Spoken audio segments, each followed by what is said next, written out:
buenas tardes para todos. Bienvenidos. Un saludo de paz y bendición en el Señor Jesús en el inicio de este hermoso evento, de este seminario internacional de apologética.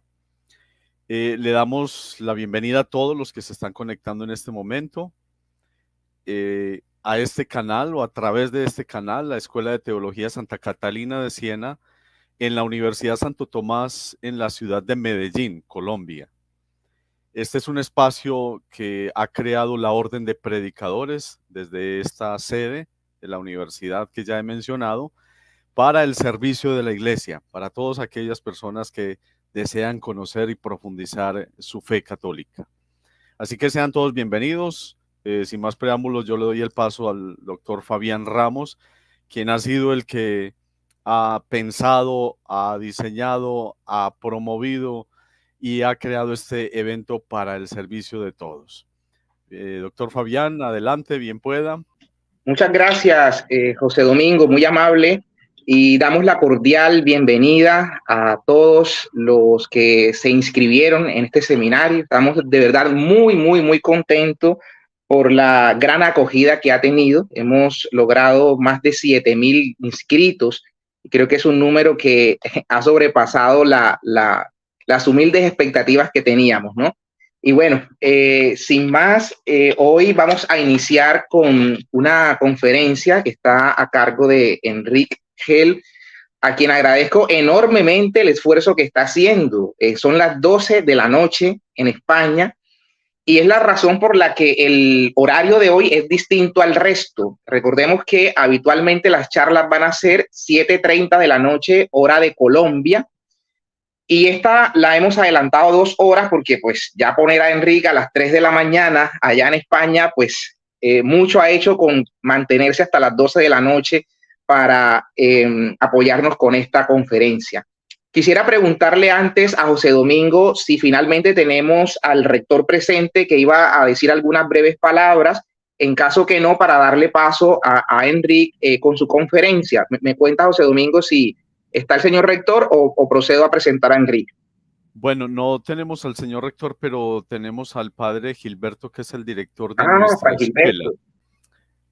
Mientras tanto, les vamos contando a los participantes, doctor Fabián, que este seminario, como usted bien lo ha pensado, va a ser certificado y todo el proceso de certificación se realizará creo que de mitad de noviembre en adelante empezaremos a realizar las inscripciones para el certificado, un certificado que expide la Universidad Santo Tomás desde la Escuela de Teología Santa Catalina de Siena. La universidad que ya he mencionado está aquí en la ciudad de Medellín y realizaremos todo ese proceso, pues como en términos administrativos y de calidad se nos pide para garantizar que quienes se han inscrito y quienes deseen el certificado lo puedan hacer. Hemos hablado de que el costo del certificado solo va a tener un valor de 50,000 pesos colombianos o aproximadamente unos $13 estadounidenses. Aquí ya se está conectando el padre Gilberto, pero después más adelante les estaremos contando de ese proceso. Padre Gilberto, bienvenido, ya estamos iniciando. Él es el director de nuestra Escuela de Teología Santa Catalina de Siena, de la Orden de Predicadores. Él es dominico. Padre Gilberto, adelante. Buenas tardes para todos. Qué alegría que casi no puedo entrar, José Domingo. Está ya medio loco. Doctor Nando, buenas tardes y todos no buenas noches, sino otras buenas tardes. Aquí estamos desde la Tacita de Plata, la ciudad de Medellín. Vamos, les agradezco, doctor, por este encuentro tan bello de apologética que va a ser todo un éxito, lo auguro yo, para esta Escuela de Teología de Santa Catalina de Siena, en esta Universidad Santo Tomás, sede Medellín. No sé si empezamos con una oración. ¿Sí? Iniciemos claro que sí. En el nombre del Padre, del Hijo y del Espíritu Santo. Amén. Encontré un salmo muy bello que dice: Dios Padre de nuestros ancestros, desde hace tiempo sabemos que tu corazón está con los refugiados y migrantes, que naciste entre nosotros en una familia de refugiados, quienes huyeron de la violencia de su tierra natal y que luego recogieron a su niño hambriento para huir a un país extranjero. Su clamor, tu clamor, resuena a través de los tiempos. ¿Me dejas entrar? Danos corazones sensibles que se abran cuando nuestros hermanos y hermanas recurran a nosotros con ese mismo clamor. Entonces seguramente todas estas cosas sucederán. Los oídos ya no se volverán sordos a sus voces. Los ojos verán un momento de gracia en lugar de una amenaza. Y las lenguas no serán silenciadas, sino que defenderán una causa.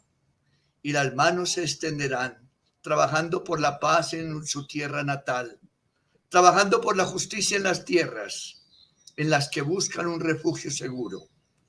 Señor, protege a todos los refugiados y migrantes que puedan encontrar un amigo en mí, en ti, en nosotros, y así hacerme digno del refugio que he encontrado también yo en ti. Gloria al Padre, y al Hijo, y al Espíritu Santo. Como era en el principio, ahora y siempre, por los siglos de los siglos. Amén. Santo Tomás de Aquino, ruega por nosotros. Santa Catalina de Siena, ruega por nosotros.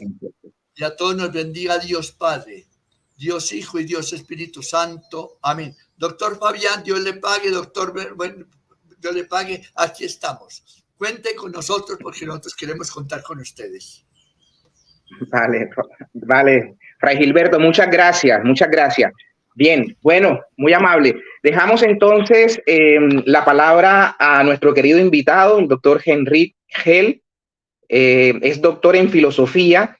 El doctor Enric al final nos cuenta un poquito del libro que entiendo que ya está publicado en físico y creo que en septiembre estará saliendo la versión digital. Eso ahorita nos lo va a contar también el doctor Enric.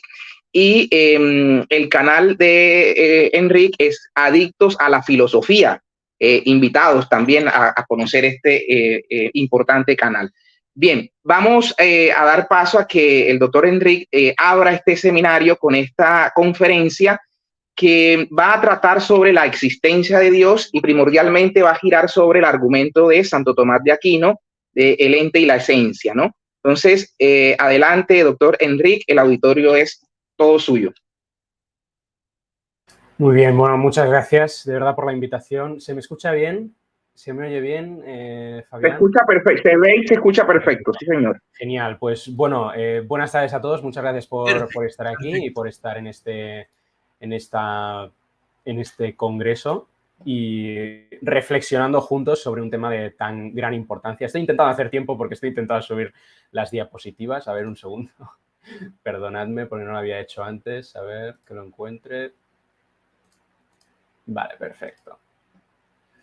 Vale, genial. Bueno, pues como se ha dicho, yo me llamo Enric y el motivo por el que más se me conoce quizás es por tener un canal de divulgación de la filosofía en YouTube, Adictos a la Filosofía. Yo llevo más de 10 años estudiando filosofía desde que empecé la carrera en el 2011 y recientemente pues me he doctorado con una tesis sobre el fundamento metafísico de la ética en Santo Tomás y en Aristóteles. Pero uno de los temas que a mí siempre me ha interesado más y que en los últimos años pues he tenido la oportunidad de estudiar mucho y de profundizar mucho en él, es la pregunta filosófica acerca de la existencia de Dios, ¿no? Como creyente, yo siempre he querido pues, conocer las bases racionales de mi fe, porque no me interesa para nada tener una fe irracional y creo que no le tendría que interesar a nadie eso. Y bueno, pues después de mucho tiempo de estudio, tengo el gusto de poder decirles que, en mi opinión, el teísmo no tiene nada que envidiar a ninguna otra cosmovisión filosófica en cuanto a la presencia de argumentos o disponibilidad de argumentos se refiere, ¿no? La cantidad de argumentos que se han propuesto en la historia de la filosofía y que se siguen proponiendo a día de hoy y que apuntan a la existencia de Dios, pues es sencillamente impresionante y podría ser el objeto de estudio de toda una vida y mucho más, ¿no? Entonces, lo que yo quiero hacer en esta conferencia es presentarles sencillamente uno de mis argumentos favoritos. Si no el favorito, uno de los que a mí me parecen más sólidos desde el punto de vista filosófico. Se trata del argumento que Santo Tomás expone muy brevemente sobre el ser y la esencia de Ente et Essentia, que es una obra de juventud que el Aquinnate escribe pues en torno a los 26, 31 años como manual de metafísica pues para sus compañeros frailes que no se enteraban demasiado en clase y que necesitaban pues un apoyo adicional y se lo pidieron, ¿no?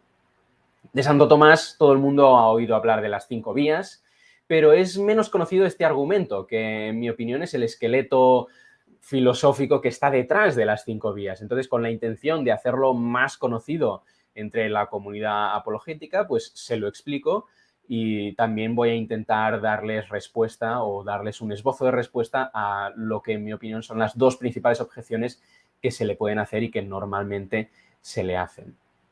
Pero antes quizás me gustaría adelantarme a una pequeña preocupación que pueda tener alguien, que es la siguiente. Este argumento es muy difícil y bueno, la respuesta es sí y no pasa nada. No tendría que darnos miedo los argumentos filosóficos difíciles, pero aún así yo creo que se puede plantear como en diferentes niveles, ¿no? Se puede plantear de una manera sencilla y yo, por ejemplo, ahora mismo enseguida les voy a dar como la presentación de este argumento en 1 minuto y también uno se puede pasar pues 1 hora y más discutiendo este argumento, sus presupuestos, la justificación de cada una de las premisas, la respuesta a las objeciones, etcétera, ¿no? Entonces, sí, es un argumento que es quizás un poquito más complejo que otros, pero yo creo que vale la pena al menos tenerlo en el arsenal de cada uno, sobre todo de cara a la justificación propia, ¿no? A la justificación que cada uno tiene que hacer de su propia fe ante su propia razón y también, ¿por qué no?, de cara a utilizarlo según qué público uno se encuentre cuando esté haciendo apologética, ¿no? Y bueno, y lo que me gustaría decir también es que tampoco es que esto sea algo muy particular de este argumento, que este argumento es mucho más difícil que otros y los otros, en cambio, son mucho más sencillos, ¿no? Por ejemplo, yo he escuchado muchas veces, quizás como una objeción a la apologética tomista, algo así como en plan, bueno, es mucho mejor apelar al argumento Kalam, ¿no? Que es el argumento este que parte del inicio del universo. Mejor apelar al argumento Kalam que a las 5 vías porque el Kalam es mucho más fácil, mucho más intuitivo, etcétera. Y a ver, ojo, que no se me malinterprete, ¿vale? A mí el Kalam me gusta mucho, yo no tengo nada en contra del Kalam, lo he utilizado millones de veces. Y como he dicho antes, es inevitable que va a haber argumentos más sencillos de entender, más intuitivos que otros. Eso es sencillamente inevitable.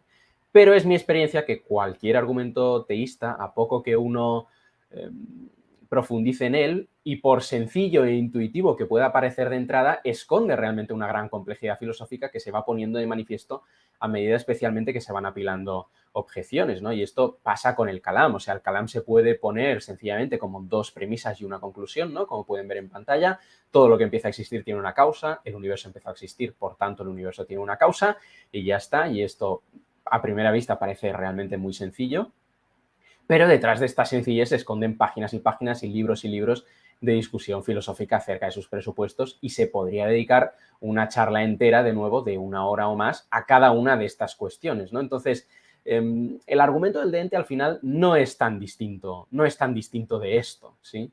Uno lo puede presentar, como yo les decía y como voy a hacer enseguida, en 1 minuto y uno puede estarse cerca de 1 hora, como también vamos a hacer aquí, profundizando en todo lo que hay detrás del argumento, ¿no? Entonces, no tiene por qué ser más ni menos complicado que otros argumentos, aunque quizás lo es un poquito más, y al final uno puede adaptarlo de distintas maneras a diferentes audiencias. Ahí ya depende de la habilidad retórica de cada uno. Yo lo que les voy a dar es la defensa más detallada posible que se puede dar del argumento en 1 hora, y eso espero que sirva para despertar su curiosidad, que les anime a investigar un poquito más sobre este argumento. Luego, al final, les daré algunas referencias por si alguien quiere profundizar. Y, quién sabe, tal vez alguno de ustedes puede terminar elaborando pues, maneras más persuasivas de presentar este argumento a un público general. Pues bien, pues empecemos. ¿Cómo sería el argumento en 1 minuto? Digamos, pues quizás de esta manera. Bien. Hay en las cosas de nuestra experiencia, este es el punto de partida, en las cosas de nuestra experiencia hay una distinción real entre su esencia, aquello que las hace ser lo que son, el tipo de cosa que son, y su ser, aquello que las hace simplemente ser. Un perro, un árbol, nosotros mismos, las cosas de nuestra experiencia son, existen, pero no son su propio existir, no son su propio ser, no son su propia existencia. Podemos decir, por tanto, que tienen ser, pero no podemos decir que tienen que ser, ¿sí? no son por naturaleza, no existen por esencia. Su naturaleza no consiste sencillamente en existir. Ahora bien, si algo que no es su propio ser, no obstante es, si algo que no es su propia existencia, no obstante existe, esto requiere una explicación. Tiene que haber alguna causa, algún principio extrínseco que dé cuenta de por qué estos seres que no existen por sí mismos, sin embargo, existen, son reales, tienen actualidad. Y ahora nos podemos preguntar si la esencia de esa causa que necesitamos para dar cuenta de la existencia de los seres de nuestra experiencia, pues nos preguntamos, ¿esta causa, su esencia es idéntica con su ser? ¿Sí o no? Si respondemos que sí, hemos llegado al término del argumento. Y si respondemos que no, esta causa también va a necesitar una causa propia, lo cual empieza una regresión causal. Como este tipo de serie causal, como veremos, no se puede ir hasta el infinito, ¿vale? Y aquí se podrían utilizar un montón de argumentos, vamos a ver uno en concreto que a mí me gusta mucho, pues tiene que haber una primera causa en esta serie causal. Y esta primera causa no puede ser sino su propia existencia. La esencia de esta causa tiene que ser idéntica con su existencia. ¿Por qué? Porque si no se le aplicaría el principio de causalidad y tendría otra causa anterior, ¿no? Por tanto, hemos llegado a que tiene que haber una primera causa del ser de todas las cosas en la que su esencia se identifica con su ser. Y esto es el ser puro subsistente que dice Tomás, ¿no? El ipsum esse subsistens, y a esto llamamos Dios. Veremos también por qué podemos llamar a esto Dios.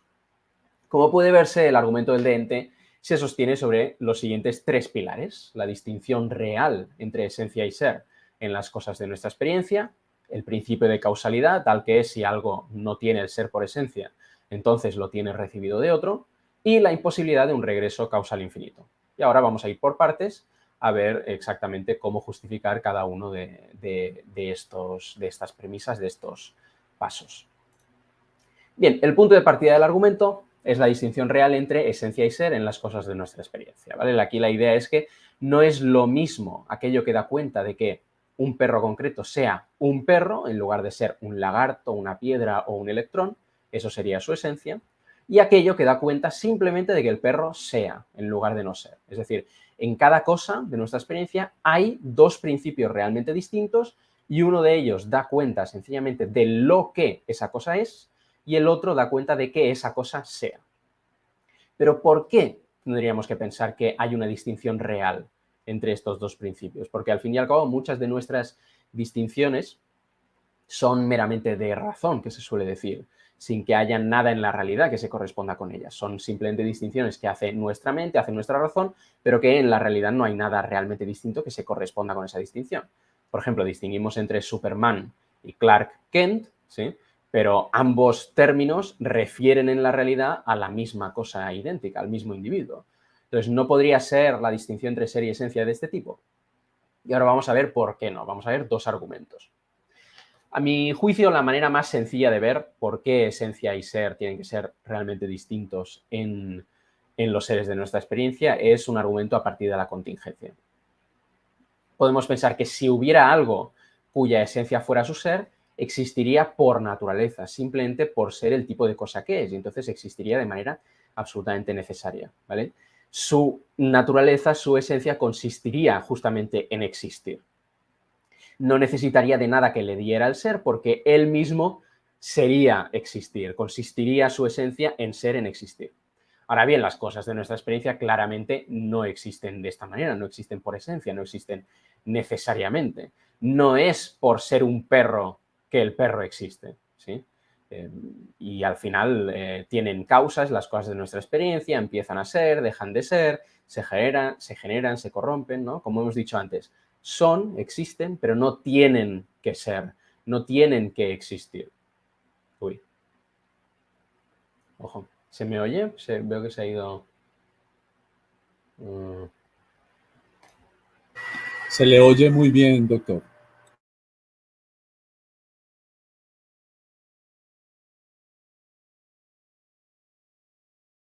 Ya no les puedo dar el gusto de mi presencia en plan... Ahora sí, ya ¿Ah, sí? está listo, ya. Bueno, no sé, yo continúo con mi voz y ya está. Entonces, como decíamos, ¿no? Las cosas de nuestra experiencia no existen necesariamente, existen de manera contingente. tienen ser, pero no tienen que ser. Y así sucede con todo, ¿no? Lo que nos encontramos por la experiencia.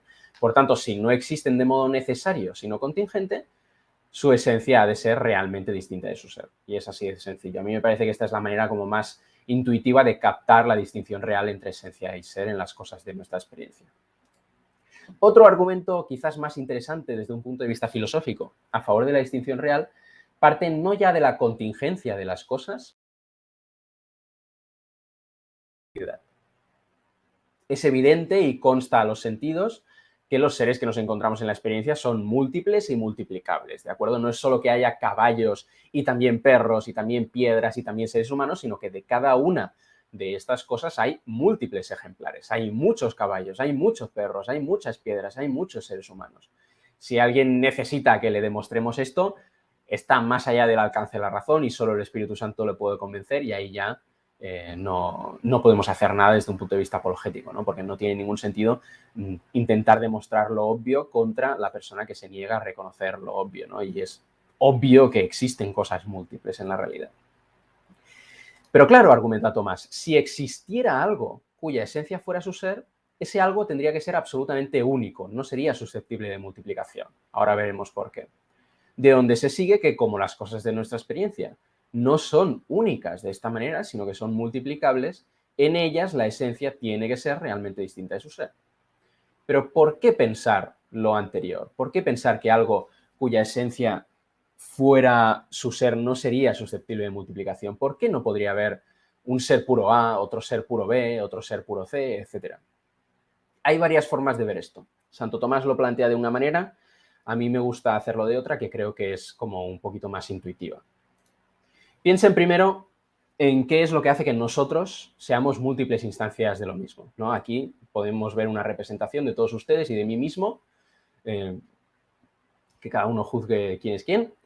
Entonces, ¿qué es lo que hace? ¿Sí? ¿Qué es lo que hace que seamos múltiples instancias de lo mismo? Por un lado, todos compartimos algo en común. Todos compartimos la esencia universal de ser humano o la humanidad.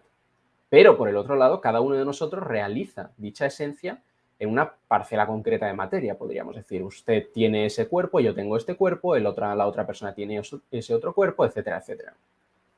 Entonces, fíjense en lo que tenemos aquí. Tenemos en juego dos principios distintos. Un principio por el cual ustedes y yo somos lo mismo y otro principio por el cual cada uno de nosotros es distinto del resto. Piensen bien que estos dos principios no pueden ser idénticos. No puede ser que lo que me hace ser humano sea exactamente lo mismo que lo que me hace ser este ser humano concreto. Si esto fuera así, solamente podría haber un ser humano, yo, igual que solamente puede haber un Enric. No puede haber muchos Enrics, solamente puede haber un Enric. Lo que hace que yo sea ser humano, ¿sí? Fíjense, lo comparto con ustedes, pero lo que hace que yo sea este ser humano no lo puedo compartir con ustedes. Porque entonces o bien todos ustedes serían yo o bien yo sería ustedes. Dicho de otra manera, supongamos que usted y yo compartiéramos no solo lo que nos hace ser humanos, sino también lo que nos hace ser este individuo humano concreto. Entonces seríamos sencillamente el mismo individuo humano, ¿de acuerdo? Claramente, como esto no es así, en nosotros, en cada uno de nosotros, podemos distinguir realmente aquello que nos hace ser lo mismo y aquello que nos hace ser a cada uno instancias distintas de esa misma cosa. ¿Qué sacamos de esto? Que en toda cosa multiplicable siempre se da una composición entre dos principios, ¿sí? Aquello que se puede multiplicar, la esencia, ¿no? En nuestro caso la humanidad, y aquello en lo que se multiplica y que es incomunicable, o aquello que comparten las distintas instancias múltiples y aquello que no comparten ni pueden compartir. Y estas dos cosas, de nuevo, no pueden ser idénticas. Lo común en todos no puede ser idéntico con lo propio de cada uno. Pero ahora reflexionemos sobre la hipótesis de algo cuya esencia fuera su ser. Si existiera algo así, tendría que ser el ser puro subsistente, como dice Tomás. Tendría que ser puro ser, solo ser. Esa cosa no podría ser nada más que ser, no podría consistir en nada más que existir. Si hubiera en esta cosa algo más que ser, entonces ya no sería el ser puro, ya no sería ella misma su mismo ser, sino que sería ser más esa otra cosa que se viera en ella, ¿no? Por tanto, de nuevo, se sigue que esta cosa es solo ser. No hay en ella ni puede haber en ella nada más que ser. Ahora supongamos, para hacer la reducción al absurdo, que hubiera múltiples seres puros. Si hubiera múltiples seres puros, tendríamos como antes que en cada uno de ellos tendría que darse aquello que comparte con los demás y que hace que cada una de estas cosas fuera una instancia del universal ser puro, pero también tendría que darse en ella, en cada una de estas cosas, aquello que no comparte con ningún otro y aquello que posee en exclusividad y que la hace este individuo concreto en distinción de los demás. Y de nuevo, recordad, aquello que comparte con los demás, lo común, no podría ser de ningún modo idéntico con aquello que no comparte con ningún otro. Problema, que entonces ya ninguno de ellos sería solo ser, puro ser, sino que cada uno de ellos sería ser más algo propio e incomunicable, ¿sí? Ya no sería simple esta cosa, ya no habría en ella solamente ser, sino que tendríamos en ella, en cada una de estas instancias, dos principios realmente distintos, aquello que las hace ser la misma cosa y aquello que las hace ser un individuo concreto de esa clase distinto de los demás. Dicho de otra manera, si hubiera un ser puro, ¿vale? Aquí he puesto una imagen para descansar todos un poquito, he puesto una imagen de un gatito muy bonito para que podamos descansar un poquito del cerebro, pero dicho de otra manera, si hubiera un ser puro, aquello que lo hiciera ser puro tendría que ser idéntico con aquello que lo hiciera ser este ser puro. De otra manera, en esa cosa habría algo que no fuera simplemente ser y por tanto no sería solo ser, no sería simple de la manera en la que lo existe la idea de algo que es su propio ser. Pero entonces nada más, ¿vale? Nada más podría tener aquello que lo hiciera ser puro, sin al mismo tiempo tener aquello que lo hiciera ser este ser puro, ¿vale? Con lo cual solamente podría haber este ser puro, solamente podría haber uno, ¿vale? Si hubiera algo cuya esencia fuera su ser, sería único. Las cosas de nuestra experiencia no son únicas, ergo, en las cosas de nuestra experiencia hay una distinción real entre su esencia, lo que son, y su ser. Este es un argumento que es un poquito más complejo que el de la contingencia, como les decía, yo creo que el de la contingencia es mucho más intuitivo, pero este creo yo que tiene su gracia, tiene su interés filosófico y además puede ser de utilidad, es de utilidad de cara a luego derivar la unicidad de esta primera causa, ¿no? Porque fíjense que hemos dicho que si existe este ser puro, en este nivel del argumento obviamente todavía no sabemos si existe, pero ahora hemos visto que si existe solamente puede haber uno. Por tanto, si realmente este argumento funciona, puede ser de utilidad para después, ¿no? Bien, pues ahora tenemos que pasar al segundo punto, al segundo pilar del argumento, que es el principio de causalidad, ¿no? Una vez reconocida la distinción real entre esencia y ser, pues Tomás utiliza o plantea, apela al principio de causalidad y lo formula de la siguiente manera. Él dice, todo lo que conviene a una cosa o es causado por los principios de su naturaleza, como la propiedad de reír en el hombre, o proviene de un principio extrínseco, como la luz en el aire por el influjo del sol. ¿Qué quiere decir esto? ¿No? Consideremos algo que se dé en un sujeto determinado, pero que no se identifique con su esencia, ¿no? Entonces, surge la pregunta de por qué se da esta propiedad en esta cosa. Y hay dos opciones, que se dé por un principio intrínseco de la cosa o que se dé por un principio extrínseco a la cosa. Entonces, la primera opción es que se dé por un principio intrínseco y es el caso de la capacidad de reír en el hombre, ¿vale? Ni la capacidad de reír es la esencia del hombre es la animalidad racional, ¿vale? Ni forma parte de la esencia del hombre, porque las únicas partes de la esencia del hombre son la animalidad y la racionalidad. Pero ¿qué pasa? Que la capacidad de reír fluye de estos dos principios constitutivos de la esencia humana, ¿vale? Entonces, esto, para entenderlo, podemos verlo de esta manera. La pregunta, ¿por qué Juanito puede reír? ¿Por qué Juanito tiene la capacidad de reír? Una buena respuesta es sencillamente decir, porque es hombre, ¿sí? La explicación de la presencia de esta capacidad en Juanito es intrínseca. Es porque Juanito es ser humano que puede reír, porque el ser humano puede reír por lo que es por naturaleza, por ser un animal racional. Ahora bien, cuando algo se da en un sujeto sin ser causado por los principios de su naturaleza, es decir, sin tener un principio intrínseco, La única alternativa inteligible, es que dicho sujeto reciba esta propiedad de un principio extrínseco. Y tal es el caso de la iluminación en el aire, ¿no? Como dice Santo Tomás. Al aire no le corresponde por naturaleza estar iluminado, como al hombre sí le corresponde por naturaleza la capacidad de reír. De por sí, dejado a sí mismo, el aire no está iluminado. Entonces, a la pregunta, ¿por qué el aire está iluminado?, ya no podemos responder simplemente porque es aire. Eso no responde a la pregunta. No es una explicación válida. ¿Por qué? Porque el aire de por sí no está iluminado, no le corresponde por naturaleza estar iluminado. Con lo cual, de nuevo, fíjense, si algo que por sí mismo no está iluminado, como el aire, está no obstante iluminado, explicar esta iluminación requiere que acudamos a un principio extrínseco a ese algo, a un principio exterior, ¿no? En el caso que nos ocupa sería el sol o quizás más propiamente la luz misma presente en la habitación. Ahora, recordemos que en nuestra experiencia nos encontramos cosas que son a pesar de no ser por naturaleza. Hemos dicho que tienen ser, pero no tienen que ser, ¿no? Dejada a sí misma la esencia de algo que no es su mismo ser, simplemente no sería, no existiría.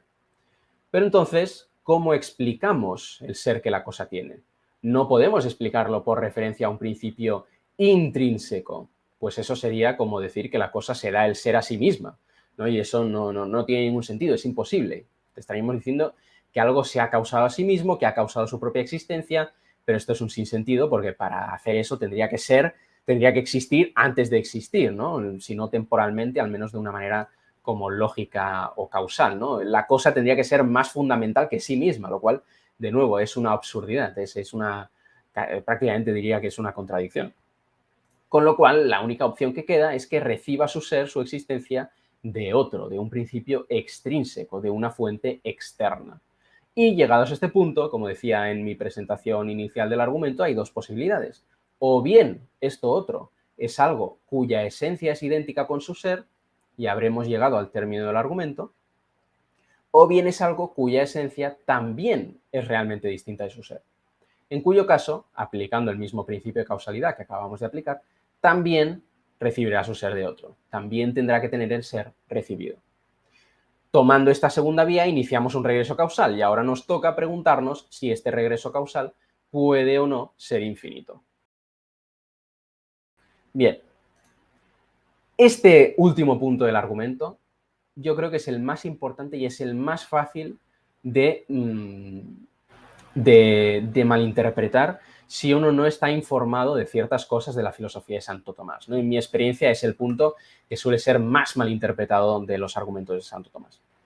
Suele generar mucha confusión, por ejemplo, leerle decir en la Suma pues, que es imposible un regreso al infinito y luego leerle en otro opúsculo, el de Aeternitate Mundi, decir que no se puede demostrar filosóficamente que el universo tuvo un comienzo y que por todo lo que la filosofía puede decir, pues que el universo podría haber sido eterno, que eso era una posibilidad. Y claro, entonces, normalmente, cuando alguien se encuentra con estas dos cosas, pues lo primero que piensa es que esto es contradictorio, ¿no? ¿Cómo podría el universo haber sido eterno si es imposible que haya un regreso causal infinito? ¿No están en tensión estas dos cosas? ¿No es contradictorio? La solución a este dilema está en que Tomás, cuando habla de la imposibilidad de un regreso al infinito, da por supuesta una distinción muy común en la filosofía medieval que nosotros hemos perdido, ¿no? En la que hay entre una serie causal per accidens, que a veces se la llama también lineal u horizontal, y una serie causal per se, que también se la llama jerárquica o vertical. El ejemplo típico de una serie causal per accidens es la serie formada por padres e hijos, ¿de acuerdo? Mi hijo es engendrado por mí, yo soy engendrado por mi padre es engendrado por su padre, etcétera, etcétera, etcétera. Lo característico de este tipo de series es que la actividad causal de los distintos miembros no depende esencialmente de los miembros anteriores, sino que cada uno tiene el poder causal en cuestión de modo propio, intrínseco, por naturaleza, y por tanto puede actuar de manera independiente del resto. Es verdad que mi existencia se explica por referencia a mi padre, pero una vez yo existo no dependo de él para poder ir y engendrar a un hijo, ¿sí? No dependo de él para ejercer mi poder de engendrar. que es lo que nos ordena en esta serie. ¿Sí? Yo no necesito que mi padre venga y me ayude y que contribuya causalmente conmigo para poder tener un hijo, cosa que, por otro lado, sería muy perturbador, ¿no? O sea, el poder de engendrar un hijo yo lo tengo en mí mismo, de modo intrínseco, en virtud del tipo de cosa que soy, en virtud de ser un ser humano adulto sano, con lo cual, pues, puedo ejercerlo con independencia de las personas que me han precedido. Mi padre puede estar muerto, puede haberse mudado a la otra punta del universo, que eso no me quita en nada mi capacidad de engendrar un hijo, no me quita en nada mi habilidad de ejercer el poder causal que nos ordena en esta serie. Entonces, en general, las series causales que se extienden hacia atrás en el pasado, pues son de este tipo, lineal o accidental. Y Tomás estaba convencido, por cuestiones en las que no entraremos ahora por falta de tiempo, que al menos en principio, pues estas series podían ser infinitas, no tenían por qué tener un primer miembro, ¿no? Porque como cada miembro tiene el poder causal en sí mismo, pues no hace falta ningún primer miembro para explicar por qué y cómo cada miembro puede engendrar a un hijo en su momento, ¿no? Entonces, la serie de padres pues podría, al menos en principio, ¿no? Desde un punto de vista lógico, extenderse infinitamente hacia el pasado sin comienzo alguno. Pero lo interesante es que nos encontramos con un escenario muy diferente en el caso de una serie causal per se. Pues en este otro tipo de series, los miembros posteriores sí que dependen esencialmente de los anteriores de cara a la producción del efecto.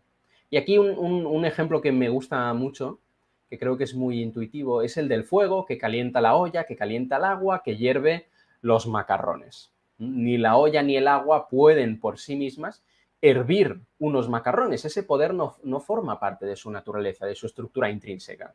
Para ser capaces de hacer tal cosa, tienen que asociarse con algo que sí tenga el poder de calentar por esencia, el fuego. El fuego, entonces, en esta serie es la causa primera o primaria, ¿no? En el sentido de que es la causa que posee la causalidad de la serie de manera intrínseca, en virtud de su propia naturaleza. Y que, por tanto, puede transmitírsela al resto.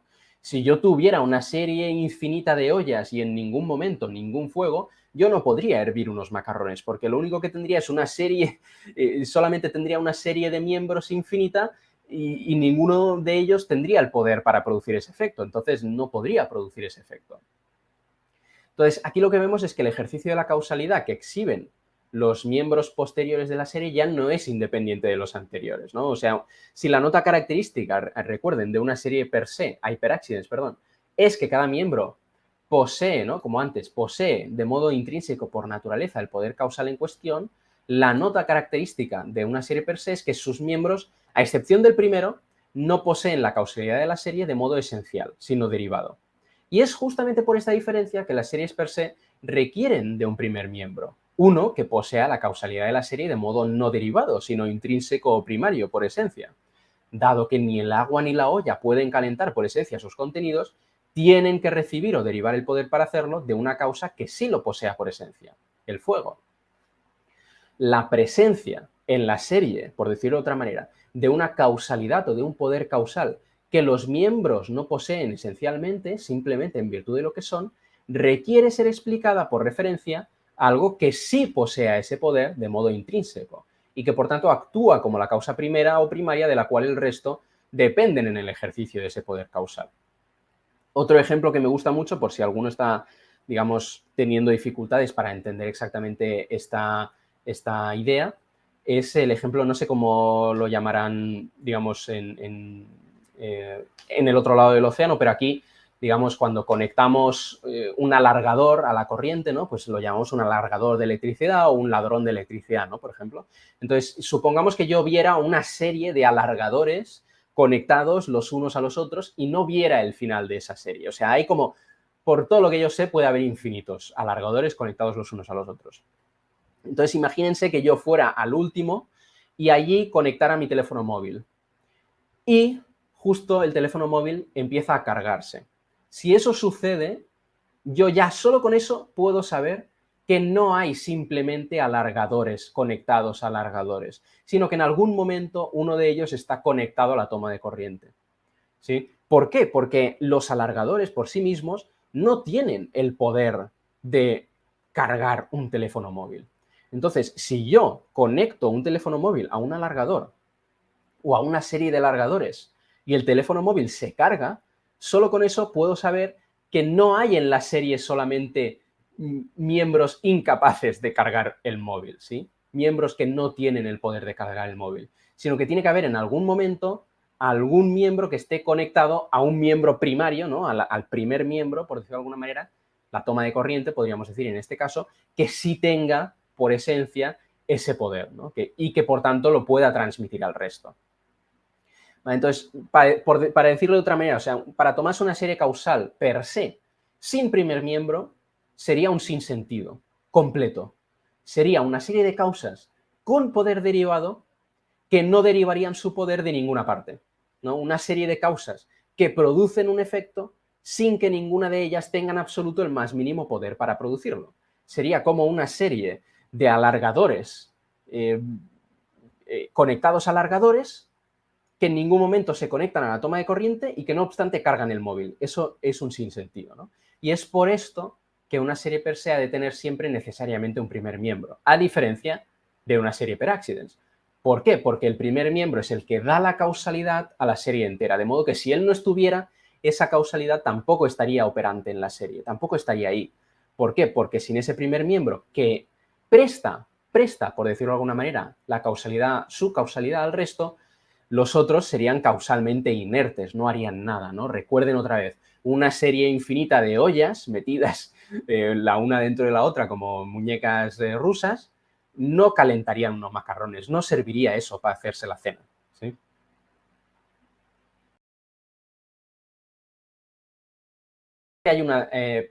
Ahora hemos visto que hay una distinción real entre el ser y la esencia en los entes de nuestra experiencia y que, por tanto, si algo que no es su esencia, no obstante existe, tiene que recibir el ser de otro, y la pregunta que se nos impone es ¿dónde colocamos el ser de las cosas de nuestra experiencia? ¿Lo colocamos en una serie per accidens o lo colocamos en una serie per se? Y partiendo de lo que hemos explicado, esto no es una pregunta baladí, ¿no? Porque Tomás mismo concedía que en las series per accidens pueden por principio ser infinitas. Por tanto, a menos que el ser de las cosas haya que colocarlo como efecto en una serie per se, no podríamos llegar a una primera causa y el argumento fracasaría. Y de hecho, una de las objeciones más populares al argumento del de-ente, conocida como la hipótesis de la inercia existencial, consiste justamente en defender eso, ¿no? Que el ser de las cosas pertenece a una serie per accidens y que, por tanto, la conclusión que Tomás quiere sacar de todo esto no se sigue según las concesiones del mismo Tomás, ¿no? Se defiende pues que los compuestos de esencia y ser necesitan sí recibir la existencia cuando empiezan a existir, pero que una vez la existencia es causada en ellos, pues la retienen por inercia y no la pierden hasta que alguna otra cosa actúa positivamente para arrebatársela. Graham Oppy, por ejemplo, lo compara a pintar una silla de color rojo. Para que la silla pase de ser amarilla a roja, necesita que yo la pinte, que le dé esa nueva cualidad. Pero una vez la recibe, una vez ya la he pintado, la rojez persiste en la silla como por inercia, hasta que alguna otra cosa pues actúa para quitarle esa propiedad, hasta que, por ejemplo, me da por pintarla de azul.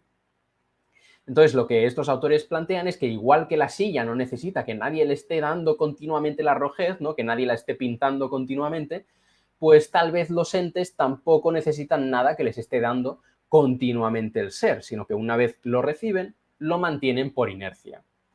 Y eso los colocaría en una serie per accidens, con lo cual no necesitarían un primer miembro, ¿no? O sea, las cosas de nuestra experiencia no dependerían esencialmente de su causa para seguir existiendo, ni tampoco para transmitir la existencia a otras cosas.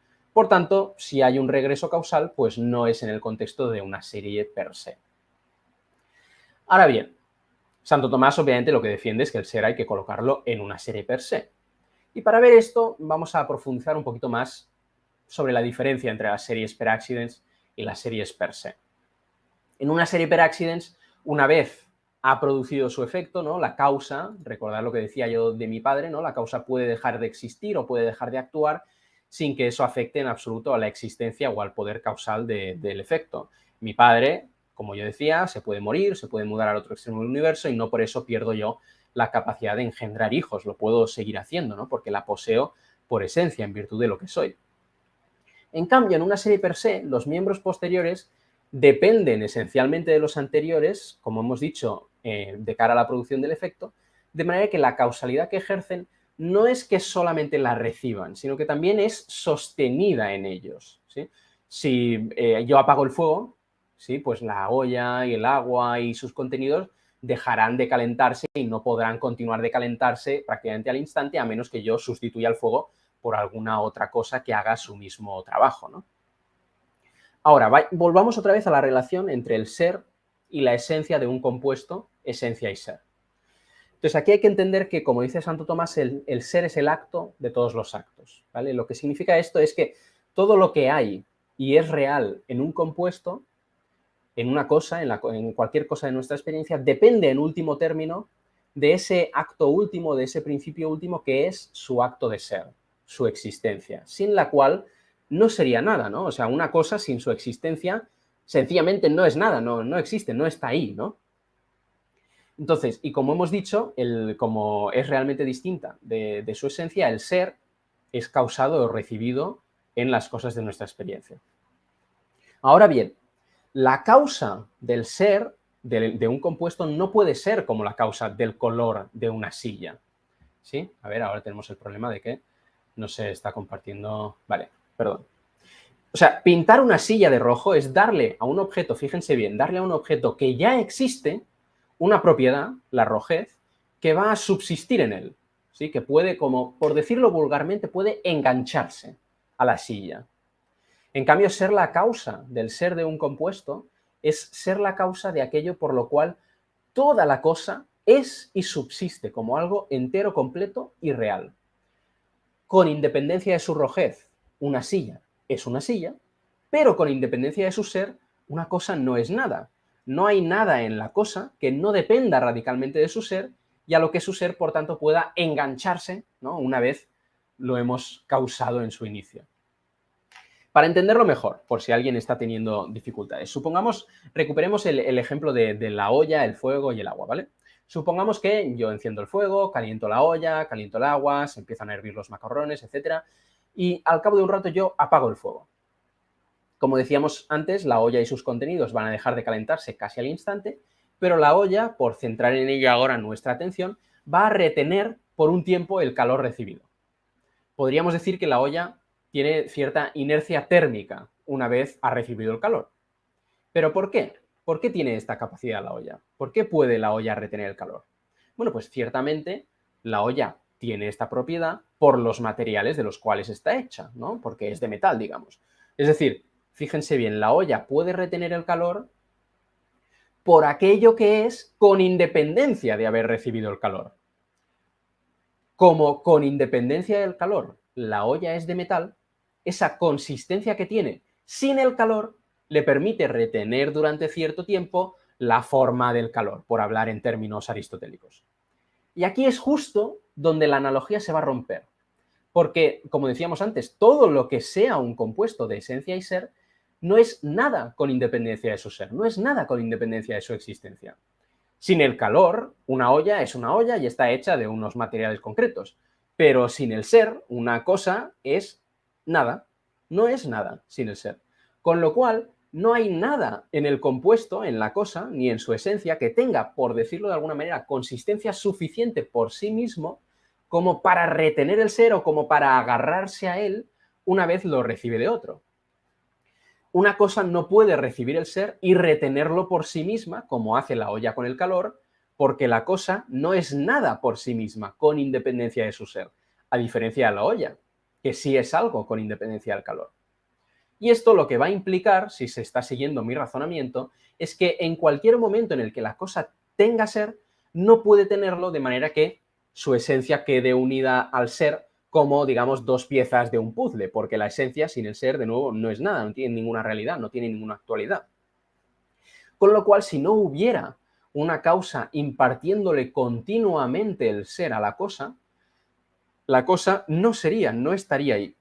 Su esencia es naturalmente nada, ¿no? Por tanto, sin una causa concurrente de su ser, regresaría, por expresarnos de algún modo así un poco más vago, a esa misma nada.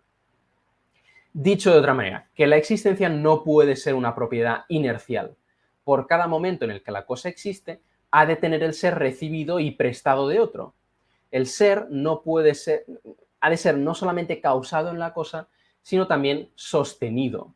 Si la causa del ser de la cosa dejase de actuar, si le retirase su influjo causal, la cosa dejaría de ser, no sucedería como con mi padre y conmigo, ¿sí? Con lo cual no estamos en una serie per accidens, sino que estamos en una serie per se. Ergo tiene que haber por necesidad un primer miembro. Ahora bien, este primer miembro tiene que ser tal que pueda impartirle el ser a los demás sin tener que recibirlo él de ninguna otra parte, porque es el primero. Entonces se sigue que no puede ser un compuesto de esencia y ser, porque si fuera un compuesto de esencia y ser, como hemos argumentado en el paso 2, requeriría una causa y ya no podría ser el primero, ¿no? Ya no podría ser el primer miembro de la serie. Por tanto, tiene que ser algo que sea su mismo ser, algo cuya esencia sea idéntica con su ser, que exista de manera intrínseca en virtud de su propia naturaleza. Y esto es lo que Santo Tomás llama ipsum esse subsistens, el ser puro subsistente. Y Santo Tomás siempre dice, ¿no?, y a esto llamamos Dios. ¿Pero por qué? ¿Por qué es el ser puro subsistente Dios? ¿No? Uno así a priori se podría cuestionar, ¿no?, esta identificación entre el ipsum esse subsistens y el Dios del teísmo tradicional. Pues lo curioso es que un número considerable de atributos divinos clásicos se siguen con bastante facilidad de la naturaleza del ser puro subsistente. Y esto es lo que Santo Tomás hace desde la cuestión 4 prácticamente a la 26 de la primera parte de la suma, ¿no? Muchas veces hay gente que se queja y cuando leen las 5 vías y llegan al final a la conclusión de cada una de las vías y Santo Tomás dice, y esto es lo que todos llaman Dios, muchas veces hay gente que dice, ¿y eso por qué? Pues a lo mejor es el Big Bang, o a lo mejor es, no sé, un huevo cósmico, o a lo mejor es, ¿sabes? Entonces, la respuesta está en que hay que seguir leyendo a Santo Tomás, no puede uno quedarse solamente en el artículo de las 5 vías, sino que tiene que seguir leyendo. Y si lo hace, se va a descubrir que Santo Tomás, en las siguientes cuestiones de la suma, lo que hace justamente es ir derivando de la naturaleza de la primera causa que ha descubierto en las 5 vías los distintos atributos divinos clásicos, ¿no? Entonces, por hacer algunos, ¿no? Como hemos dicho, el ser es el acto de todos los actos, ¿vale? Para Tomás. Entonces, si tenemos el ser puro subsistente, entonces tiene que ser acto puro, tiene que ser puramente actual, sin mezcla alguna de potencia. Pero entonces, tal cosa se sigue que tiene que ser inmutable, no puede ser susceptible de cambio. ¿Por qué? Porque recuerden ustedes que en el análisis aristotélico el cambio es el paso de la potencia al acto, ¿no? Aristóteles distingue entre la potencia, lo que algo puede ser, y el acto, que es lo que algo es en este momento, ¿no? Entonces, el cambio siempre consiste en que algo puede ser de una cierta manera y entonces pasa a serlo en acto, ¿no? Algo es en potencia, por ejemplo, una sopa caliente en potencia es fría, entonces si yo la dejo enfriar, el cambio consiste en que esta potencialidad de la sopa se actualiza, deja de ser en potencia fría y pasa a ser en acto fría. Pero claro, si tenemos algo que es acto puro sin mezcla de potencia, pues no puede pasar de la potencia al acto, porque es que no tiene ninguna potencia. Por tanto, no es susceptible de cambio. No puede darse en ella ningún cambio intrínseco. Por tanto, tenemos que decir que es absolutamente inmutable. De la misma manera se sigue que ha de ser atemporal o eterna, ¿no? Porque el tiempo es la medida del cambio, ¿no? Como dice Aristóteles, al menos en el análisis aristotélico. Al existir, ¿no? Como hemos dicho antes, al existir sin causa y por su propia esencia o naturaleza, pues el ser puro subsistente también tendrá que ser absolutamente necesario. De una manera similar, razonamos que como en el ser puro no se da la composición metafísica más básica, que es la de esencia y ser, pues tampoco se da en ella ninguna otra composición, ¿no? Cualquier otra composición dependería de la del ser o de esencia y ser, o sería derivada de ella y, por tanto, como no se da en el acto puro esa composición de esencia y ser, tiene que ser que no se da en ella ninguna composición y, por tanto, el ser puro ha de ser absolutamente simple y carece de composición. Si es absolutamente simple, se sigue que tiene que ser incorpóreo, porque todo lo corpóreo es compuesto, y también si es acto puro podemos decir que es inmaterial, ¿no? Porque de nuevo en el análisis aristotélico la materia es principio de potencialidad, ¿no? Es lo que hace que algo pueda ser múltiples cosas y además no existe sin composición con la forma, ¿no? Por tanto, todo lo material va a ser compuesto, como mínimo compuesto de materia y forma. Ergo, si hemos dicho que el ser puro tiene que ser absolutamente simple, se sigue que también tiene que ser inmaterial. Si uno adopta un principio bastante razonable, que es la idea de que el poder sigue al ser, ¿no? El agere sequitur esse, ahora no me acuerdo si es así, ¿no?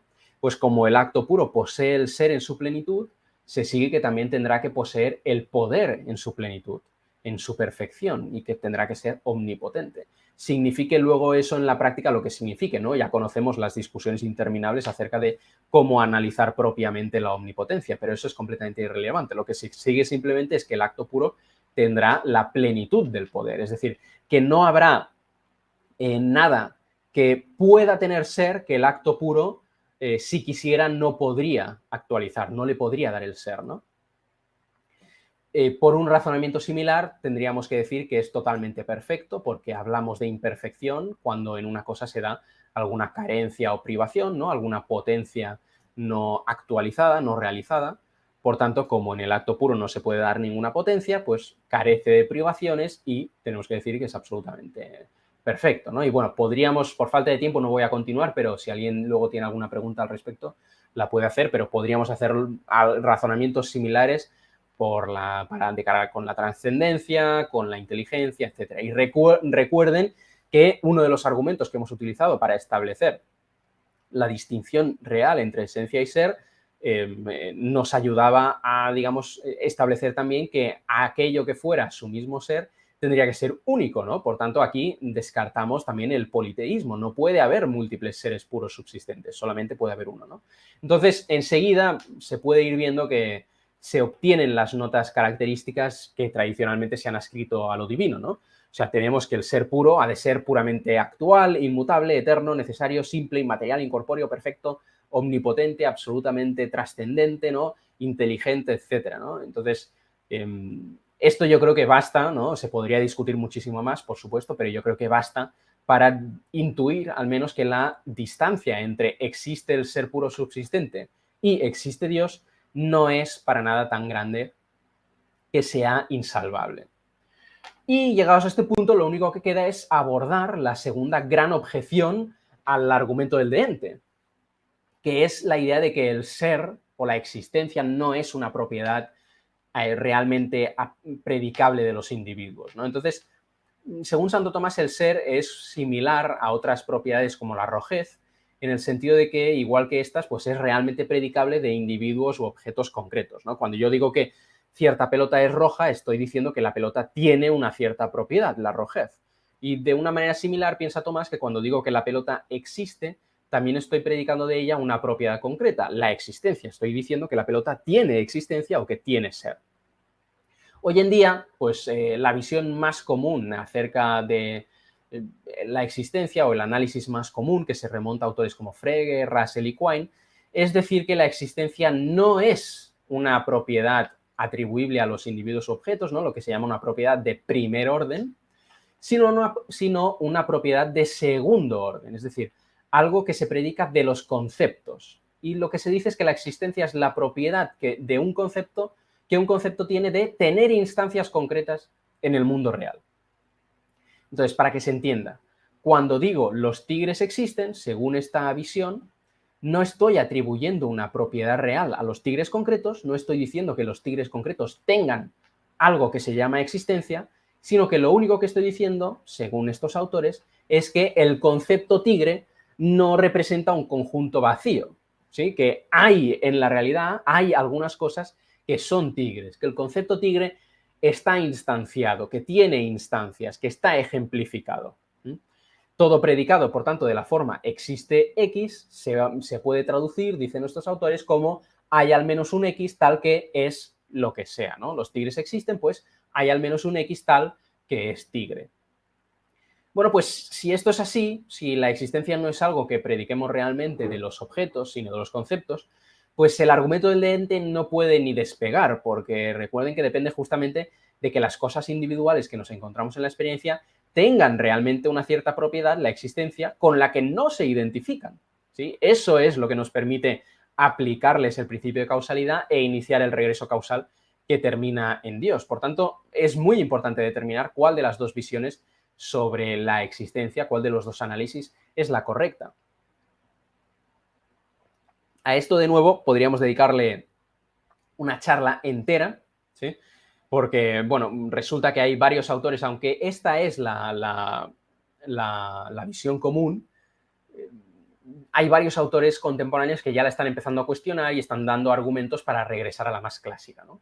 Pero bueno, de nuevo, por razones de tiempo me voy a limitar a señalar únicamente una cosa, y es que la visión de Frege, Russell y Quine parece que es inconsistente, porque para que cierto concepto sea instanciado, tiene que existir algún individuo o objeto que lo instancie, ¿sí? Entonces, parece como que este análisis de la existencia no puede eliminar la existencia como predicado de primer orden, sino que, al contrario, lo presupone, ¿no? Y esto se puede ver en la misma manera de traducir el predicado los tigres existen, ¿no? En esta idea de que hay al menos un X que es tigre. O sea, ¿qué quiere decir hay al menos un X que es tigre si no existe al menos un X y tal X es un tigre, ¿no? Pero entonces seguimos necesitando saber este segundo existe que representa y resulta muy difícil ver qué otra cosa podría ser sino una propiedad de primer orden, es decir, algo realmente atribuible al individuo u objeto X en cuestión. Otra manera de verlo, ¿vale? Supongamos el predicado los seres humanos existen y supongamos a Aragorn, ¿de acuerdo? Y hagámonos la pregunta. ¿Ejemplifica, instancia Aragorn la propiedad, el concepto de ser humano? ¿Es una instancia de ese concepto, de esa propiedad? Solo hay dos opciones y las dos van a tener problemas para esta visión. Sí y no, ¿vale? Optemos por el primer cuerno del dilema y supongamos que la respuesta es que sí, que Aragorn realmente ejemplifica o es una instancia del concepto ser humano. Pues entonces la visión de Frege, Russell y Quine tiene que estar equivocada porque Aragorn no existe, ¿sí? Entonces, si algo que no existe instancia la propiedad ser humano, el simple hecho de que algo instancie la propiedad ser humano no muestra que los seres humanos existan, ¿no? Y ahí ya hemos roto la identidad que este análisis quiere establecer entre instanciación de un concepto y existencia, ¿no? O sea, si esto fuera así, si la respuesta a esta pregunta fuera que sí, pues los seres humanos, la frase, la proposición, los seres humanos existen, podría ser verdad aunque no existiera ninguno, ¿no? Y eso, pues, como que no tiene demasiado sentido, ¿no? Por tanto, tenemos que tomar el segundo cuerno del dilema. Pero el segundo cuerno del dilema tiene un problema similar, ¿no? O sea, si decimos que Aragorn no instancia la propiedad ser humano, que no es una instancia del concepto ser humano, pues la pregunta es ¿por qué, no? ¿Por qué no lo es? Y claramente la respuesta es que no lo es porque Aragorn no existe, porque no tiene existencia. En cuyo caso, de nuevo, la habilidad para ser la instancia de un concepto presupone la existencia como propiedad de los individuos. Para poder ejemplificar un cierto concepto, para poder contar como una instancia suya, pues el objeto en cuestión tiene que existir. Es decir, para que se entienda, el análisis de existencia en términos de instanciación de un concepto no puede ser exhaustivo porque necesita presuponer la existencia como predicado de primer orden. Por tanto, lo que tenemos que pensar es que la existencia es algo realmente atribuible a los individuos u objetos de la experiencia. Y ahí vuelve a nacer la pregunta que da pie al argumento, ¿no? ¿Por qué tal cosa tiene existencia si no se identifica con ella? Sí, por esencia no tendría por qué tenerla. Y ahí tenemos otra vez el argumento, ¿no? En resumen, ¿no? Pues hemos explorado el argumento tomista del ente, hemos visto sus tres pilares y hemos respondido a las dos objeciones más comunes, ¿no? Recuerden que son la objeción de la inercia existencial y la objeción de que la existencia no es un predicado de primer orden. Si lo quisiéramos poner de manera silogística, ¿no? Pues podríamos resumir el viaje de la siguiente manera. Primera premisa, si algo existe, o bien su esencia es idéntica con su ser, y entonces es el ser puro subsistente, Dios, o bien su esencia es realmente distinta de su ser. Segunda premisa, si su esencia es realmente distinta de su ser, entonces tiene el ser recibido en el contexto de una serie causal per se que termina en Dios, el ser puro subsistente. Recuerden todo lo que hemos dicho acerca de este tema. Tercera premisa, algo existe, ¿no? Como es evidente, ustedes están ahí, yo estoy aquí, existimos, por tanto, Dios existe. ¿Sí? Hemos concluido que Dios existe y con un argumento que, a mi juicio, es bastante sólido desde un punto de vista filosófico, ¿no?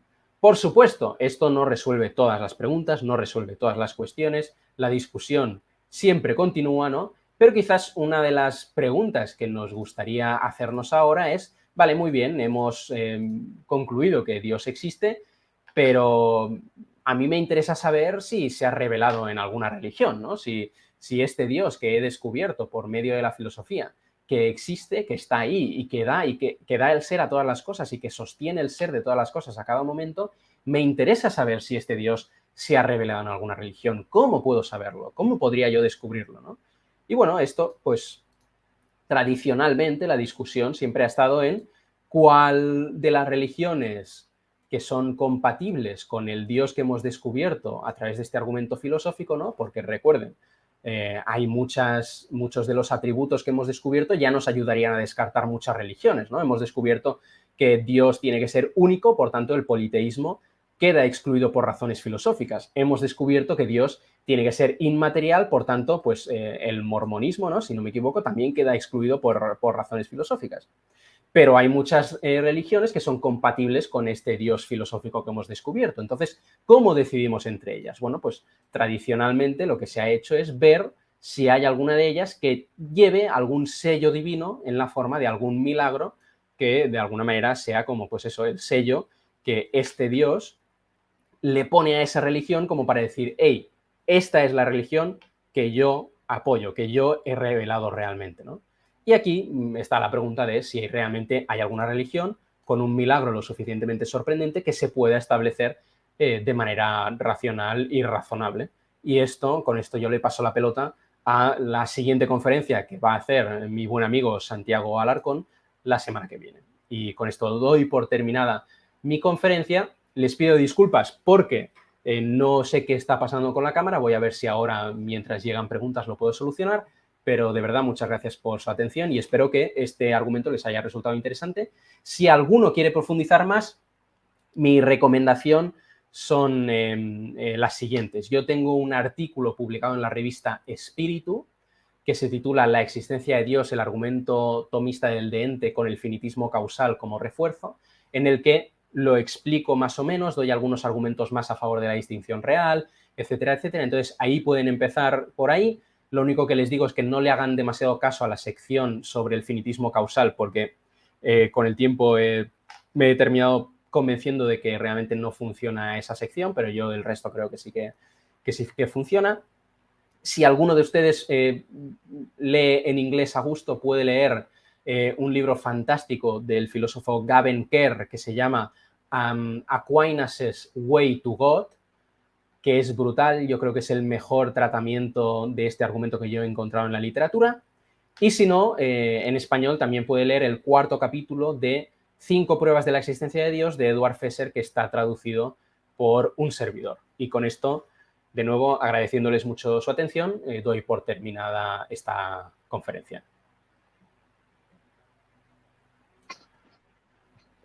Muchas gracias, muchas gracias. A continuación pasemos a algunas preguntas que ha planteado el público. Han sido numerosas, ¿no? Y me he tomado el atrevimiento de escoger algunas de las que me seleccionaron los moderadores. La primera pregunta sería la siguiente. Hay quienes sostienen que Dios no existe, sino que Dios es. ¿Qué diferencia hay entonces entre ser y existir? Es la primera pregunta, Enrique. La pregunta es, hay algunos que dicen Dios no existe, sino que Dios es, ¿no? A ver, esto a veces hay autores que lo hacen como para distinguir o señalar o resaltar la distinción ontológica radical entre Dios y las criaturas, ¿no? Entonces, lo que se quiere hacer es reservar la expresión existencia o la expresión X existe para aquellas cosas que son compuestos de esencia y ser. Y entonces solamente vamos a decir que existen esas cosas. Claro, como Dios no es un compuesto de esencia y ser, sino que es su mismo ser, vamos a utilizar una expresión completamente diferente y no vamos a decir existir, sino que vamos a decir simplemente es. A mí no me gusta hacer esa distinción porque yo creo que es más, confunde más que aclara, y en cualquier caso, cuando uno la hace, siempre tiene que pasarse bastante rato explicando que no es un ateo, ¿no? Que no está defendiendo el ateísmo, sino que está entendiendo la expresión X existe de una manera muy idiosincrática, en la que prácticamente nadie más lo entiende, ¿no? Entonces, a mí no me gusta hacer esa distinción, pero cuando alguien dice eso, lo que está entendiendo o lo que está intentando transmitir es esta idea, ¿no? Que Dios no es un compuesto de esencia y ser, sino que sencillamente es, y es su mismo ser, es su mismo existir, ¿no? Vale, muy bien. Bueno, esta segunda pregunta la hace alguien que ve una similitud entre este argumento del ente y la esencia con la primera vía de Santo Tomás, la del movimiento, de la potencia al acto. Entonces pregunta que qué diferencia sustancial habría entre ese argumento de la primera vía y este argumento del ente y la esencia. Sí, esa es una buena pregunta. De hecho, es como, digamos, es curioso y ha hecho pensar a muchos autores por qué Santo Tomás no coloca este argumento del de ente entre sus 5 vías, ¿no? Entonces, claro, eso puede llevar a pensar que es que quizás alguna de las 5 vías es el argumento del de ente, solo que puesto de otra manera o disfrazado de alguna otra manera y tal, ¿no? Y yo diría que si alguna de las 5 vías es el argumento del de ente, los mejores candidatos son efectivamente la primera o la segunda vía, ¿vale? Por ejemplo, Eduard Fesser piensa que la segunda vía se tiene que interpretar en la línea del argumento del de ente. La primera vía podría, de hecho, interpretarse, y de hecho, mi buen amigo Agustín Echavarría, que tiene un fantástico canal que recomiendo a todo el mundo, que se llama Teología Filosófica, que a ver si todo el mundo se suscribe y le deja comentarios para animarle a continuar con ese contenido. Pues Agustín Echavarría tiene también un artículo en Espíritu que creo que se llama Del movimiento al ser, reinterpretando la primera vía de Santo Tomás o algo así, en el que justamente lo que hace es interpretar la primera vía en la línea del argumento del de ente, y empieza a partir del movimiento y se va remontando por distintos niveles de actualidad hasta llegar al ser de la cosa, y entonces hace el mismo razonamiento que el argumento del de ente. Entonces, si es el mismo argumento, la diferencia no sería esencial, sino que la diferencia estaría en el punto de partida. El punto de partida del argumento del de ente es directamente la distinción entre ser y esencia en las cosas de nuestra experiencia. El punto de partida en la primera vía es el movimiento. Entonces, quizás sería una manera, o sea, uno podría llegar a rastrear, digamos, a construir un camino desde el movimiento hasta la distinción real. Eso podría ser muy interesante porque el movimiento, ¿no?, igual que la multiplicidad, es evidente y consta a los sentidos y es quizás un punto de partida mucho más natural para la razón humana del argumento, ¿no? Pero bueno, si hay alguna diferencia entre los dos, esa sería la diferencia. A mí me cuesta realmente decidir si la primera vía es el argumento del de ente o no. Yo creo que se puede interpretar como el argumento del de ente, pero no estoy convencido de que Santo Tomás lo estuviera interpretando de esa manera. Pero bueno, lo dejo ahí. Vale, vale. Hay otra pregunta que sostiene que el argumento de la existencia de Dios finalmente va a derivar en los atributos de Dios y específicamente en la simplicidad y la unicidad. Entonces la pregunta vendría siendo ¿cómo compatibilizar esos atributos de simplicidad y de unicidad con el Dios trino en el cual creemos? Vale. A ver, hay una respuesta bastante fácil dirigida a los católicos y es que la simplicidad, al menos según lo que yo tengo entendido, es dogma, ¿no? Entonces, no hay nada que... O sea, la Iglesia misma ya nos está informando de que eso es compatible, ¿no? Entonces, esa sería... O sea, el punto de la simplicidad es simplemente negar composición de partes dentro... composición de partes en Dios. Y claro, si uno quiere entender la Trinidad como una composición de partes, eso es una herejía que está condenada en la tradición de la Iglesia y es el parcialismo, ¿no? Y es una herejía justamente porque entender cada una de las personas de la Trinidad como parte de Dios implica, lógicamente, que ninguna de ellas es Dios, ¿sí? Porque la parte nunca es el todo, ¿sí? Entonces, si decimos que las personas de la Trinidad son partes de Dios, lo que tenemos que decir es que ninguna de ellas es Dios, ¿no? En cambio, digamos, la simplicidad, o sea, esta quizás es una pregunta que le tendrían que hacer más a un teólogo que a un filósofo, ¿no? Pero yo, por lo que he podido estudiar de este asunto, la simplicidad siempre se ha utilizado tradicionalmente como motivación de la Trinidad o como apoyo de la Trinidad, porque el punto clave de la simplicidad es que todo lo que hay en Dios es Dios y todo lo que hay en Dios es este mismo Dios. Entonces, nosotros por revelación recibimos que Dios es trino, ¿no? Que en Dios hay tres personas, pero claro, si Dios es realmente simple, cada una de esas tres personas es el mismo Dios, ¿no? Porque todo lo que hay en Dios es Dios, ¿no?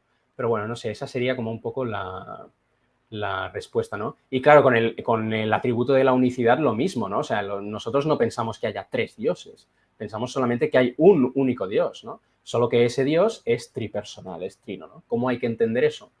Eso ya quizás es distinto, ¿no? Pero quizás una vía de respuesta iría por esa línea.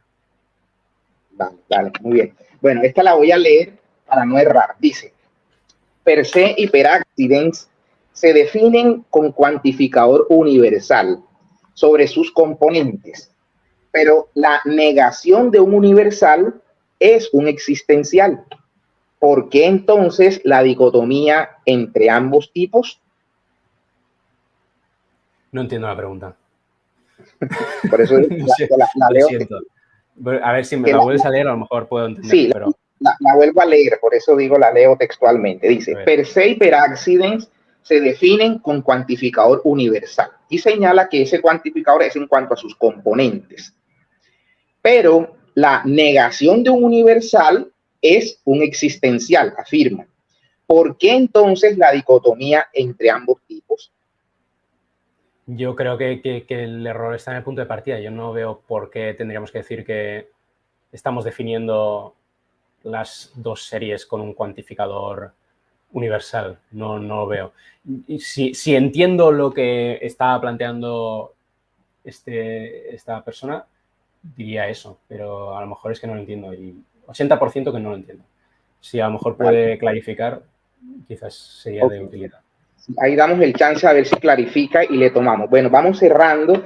Hay una pregunta, espero no apunte mucho a la parte teológica, creo que tiene un aspecto filosófico de fondo y es el siguiente. Dice, ¿es compatible una causa per se con las procesiones de Dios? Por ejemplo, el Espíritu Santo procediendo del Padre y del Hijo. Yo no veo por qué tendrían que ser incompatibles. O sea, cuando decimos que... A ver, de nuevo, a lo mejor es que no estoy entendiendo la pregunta, pero cuando decimos que Dios es causa per se de la existencia de las cosas, lo único que estamos diciendo es que es la causa primaria de la existencia de todas las cosas y que sostiene todas las otras cosas que no son Él, ¿no? En el ser, ¿no? Si luego en Dios digamos, en el interior de la vida divina se dan procesiones, eso es algo completamente distinto y completamente independiente que no tiene por qué verse afectado por nada de este asunto, ¿no? Perfecto, vale. Bueno, aquí viene una pregunta muy típica, la del círculo cuadrado, ¿no? O la de la roca tan grande que si Dios la pudiese, por su omnipotencia, la pudiese mover. La voy a leer como la han planteado. Dice, ¿el ser subsistente está regido por sus mismas leyes o por una ley encima de él? ¿Puede Dios crear un círculo cuadrado? A ver, esto es lo de siempre, ¿no? O sea, Dios no puede hacer lo que no tiene ningún sentido, lo que intrínsecamente es contradictorio. O sea, círculo cuadrado al final es un conjunto de palabras que no significa nada. Entonces, tú si le estás pidiendo a Dios que hazme un círculo cuadrado, Dios te va a preguntar, ¿qué me estás pidiendo, hijo mío, por favor? ¿Qué me estás pidiendo? Y no hay respuesta a esa pregunta, porque círculo cuadrado no significa nada, ¿no? Entonces, no estás pidiendo que haga nada, porque círculo cuadrado es un conjunto de palabras que no significa nada. Tienen apariencia de significado, pero realmente carecen por completo de significado. Entonces, el poder se extiende a las cosas que pueden ser, ¿no? En un sentido absoluto, a las cosas que no son lógicamente contradictorias, que propiamente hablando no son ni siquiera cosas, ¿no? No son posibles. Entonces, esa es la respuesta que hay que dar al tema de la omnipotencia, que es que la omnipotencia no se extiende a lo lógicamente contradictorio. Vale, perfecto. Vale, aquí hay una también muy común, se la he escuchado también responder en varias ocasiones, pero la audiencia se renueva, siempre es nueva, ¿no? Entonces dice así esta pregunta. ¿Cuál sería la esencia de Dios? ¿Cómo responder a la pregunta de si Dios es omnipotente, por qué no quita el libre albedrío? Vale, ahí veo dos preguntas, ¿no? O sea, ¿cuál es la esencia de Dios? La esencia de Dios es ser. O sea, Dios es sencillamente ser, sencillamente existir. Es puro ser, pura existencia, ¿no? Entonces, Dios simplemente consiste en ser. Eso es Dios, ¿no? Si Dios existe, ¿por qué? ¿Puedes repetir la segunda parte de la pregunta? Perdón. ¿Por qué no? Sí, lo de la omnipotencia de Dios frente al libre albedrío. Si Dios es... repíteme exactamente la pregunta, perdona. Dice que si Dios es omnipotente, ¿por qué no quita el libre albedrío? Si Dios es omnipotente, ¿por qué no quita el libre albedrío? Es textual como la ha planteado. No sé si más allá de la forma, pronto se presenta esa típica objeción de la omnipotencia versus libre albedrío, ¿no? Claro, a ver, yo entiendo que la pregunta está diciendo que si Dios es omnipotente, ¿por qué no hace X cosa que es quitarnos el libre albedrío, ¿no? Entonces, la respuesta es, bueno, Dios si quisiera nos podría quitar el libre albedrío, pero gracias a Dios no quiere hacerlo, ¿no? Entonces, no lo hace. ¿Y por qué no lo hace? Por alguna razón no lo hará, ¿no? Seguramente porque valora el libre albedrío. El libre albedrío es algo propio de los seres humanos, ¿no? El libre albedrío, perdón, es algo necesario de cara a tener una relación personal de amor con Dios, ¿no? Que no sea propia de un autómata, etcétera, ¿no? Entonces, eso es algo valioso, que añade valor al mundo, es algo bueno. Ergo, Dios no solo no nos lo quita, sino que lo da, ¿no? Entonces, no veo que eso suponga realmente ningún problema. Vale. Vamos terminando. En la serie causal per se, ¿pueden los seres adquirir la naturaleza del ser primario? Esa es una muy buena pregunta y, de hecho, Santo Tomás, si yo lo entiendo correctamente, responde que sí, porque Dios cuando crea una criatura concreta, no es que le dé simplemente el ser, o sea, el efecto propio de Dios es el ser, pero Dios crea la cosa entera, ¿no? Entonces, crea también la esencia y le está dando también la esencia. Y, de hecho, a mi juicio, y tengo un artículo bajo revisión donde argumento justamente esto, la interpretación que tendríamos que hacer de la quinta vía es justamente en esa línea, en la línea de buscar la causa de las esencias de las cosas.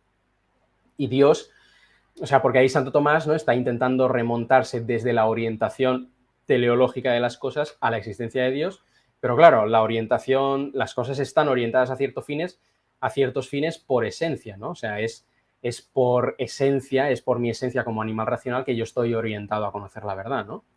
Entonces, si Dios es la causa última de la orientación de las cosas, tiene que ser también la causa última de la esencia, ¿no? Es dando la esencia a la cosa que le da su orientación, ¿no? Entonces, yo creo que sí, que efectivamente, en último término, hay que responder que sí. Y, de hecho, si se piensa bien, ¿no? Hemos dicho que el ser es el efecto propio o el efecto primario o el efecto primero, no sé ahora mismo cuál es la manera correcta de decirlo, es el efecto propio de Dios, ¿no? Pero el ser es aquello por lo cual todo en la cosa es y subsiste, ¿no? Por tanto, el ser es aquello por lo cual en la cosa también hay una esencia, ¿no? Ergo, en el fondo, Dios está causando, o sea, Dios es también causa, en último término, de la esencia de la cosa, ¿no? Vale, vamos a cerrar con esta, Enrique. Dice, el ser puro, dígase Dios, necesariamente inmutable, tiene la característica de Trinidad, y la Trinidad encarnada no lo ha mutado. Vale, esa es una muy buena pregunta. Yo tengo un par de vídeos en mi canal secundario, se llama Filoadictos Clips, ¿vale? Si ustedes buscan Filoadictos encarnación o Filoadictos teísmo clásico y teísmo cristiano y tal, lo van a encontrar. Y ahí yo hablo de este tema. Entonces, la idea que uno tiene que entender es que la inmutabilidad, lo único que está negando es lo que los filósofos llamamos cambios intrínsecos, ¿sí? Entonces, cuando decimos que Dios es inmutable, lo que decimos es que no está sujeto a ningún cambio intrínseco, que intrínsecamente Dios no cambia. Pero esto no significa que no pueda cambiar con respecto a sus relaciones con las cosas, ¿no? Por ejemplo, un ejemplo muy, ¿cómo decirlo? Muy clásico, ¿no? Yo, digamos, supongamos que estamos usted y yo, ¿no, Fabián? En un prado y hay un árbol. Entonces, yo estoy a la derecha de un árbol. Entonces, usted va y tala el árbol y lo quema y destruye ese árbol, ¿vale? Entonces, yo he dejado de estar a la derecha de un árbol, pero en mí no ha habido ningún cambio, ¿sí? Entonces, ese es un cambio puramente relacional o extrínseco, que se dice, ¿vale? Es un cambio con respecto a mis relaciones con otras cosas. Entonces, usted ha conseguido producir en mí un cambio extrínseco sin cambiar nada intrínseco mío, solamente cambiando algo completamente externo a mí, que es ese árbol, ¿vale? Entonces, lo que se da en la encarnación es un cambio de ese tipo. No hay ningún cambio intrínseco a la esencia divina, a la naturaleza divina, sino que lo único que hay es que una naturaleza humana concreta, que es la naturaleza humana de Cristo, pasa a ser asumida por la persona del Verbo. Pero ahí no se da ningún cambio en la naturaleza divina. El cambio no está del lado de la naturaleza divina, sino que todo el cambio está del lado de la naturaleza humana, ¿sí? Que pasa a ser asumida o que empieza a existir siendo asumida por la persona del Verbo. Pero eso es un cambio meramente extrínseco, no es un cambio intrínseco, y lo único que niega el atributo de la inmutabilidad es los cambios intrínsecos, ¿vale? No sé si se entiende eso. Cualquier cosa que se vaya a mi canal secundario y vean esos 2 vídeos porque ahí trato ese tema en profundidad. Excelente, vale, Enrique, mil gracias. No sé si quieras apuntar un poco el tema del libro, Enrique. Recuérdanos el título del libro. Pues, sí. Si alguien está interesado en la filosofía y tal, yo he publicado un libro, Hay filosofía en tu nevera, sale el 14 de septiembre, sale en papel y en digital el 14 de septiembre. Entonces, es una introducción a la filosofía escrita en tono divulgativo para personas que se quieran introducir en esta bella disciplina o incluso que ya sepan un poquito de filosofía, pero que quieran refrescar algunas cosas en un tono así divertido y desde una perspectiva pues realista, ¿no? Que muchas veces las introducciones a la filosofía no se escriben desde esa perspectiva filosófica. Pues aquí está, el 14 de septiembre va a estar disponible y si alguien está interesado, pues yo encantadísimo de que lo adquiera y que me escriba sus comentarios una vez lo ha leído. Excelente. ¿Disponible en Amazon? Sí, en Amazon va a estar en principio disponible en todas partes porque Amazon suele hacer ese tipo de cosas que siempre en todos los países tiene varios ejemplares al menos de los libros que se suelen leer, ahí se suelen comprar con asiduidad, ¿no? Entonces, sí, en Amazon seguro que va a estar. Vale, excelente. Bueno, perfecto. Enrique, agradecidos con esta generosidad que has tenido. Muy, muy, muy amable. Y bueno, esta fue nuestra primera conferencia.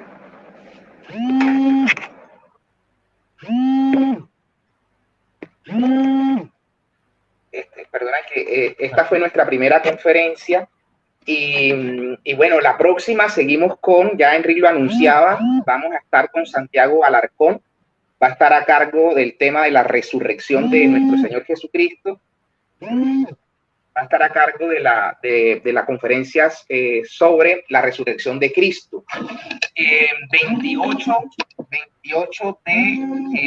28 de agosto, ¿verdad? 28 de agosto, 7:30 p.m. hora Colombia, cada quien en su país trate de cuadrar el horario. Y bueno, seguimos entonces, le llegará al correo electrónico el enlace. Cada enlace será distinto, entonces tendremos que estar enviando semanalmente el respectivo enlace de la conferencia que continúa. Entonces, por favor, estar atentos a sus correos, a la bandeja de no deseados también. Algunos llegan a bandeja de no deseados, de por favor estar atentos allí.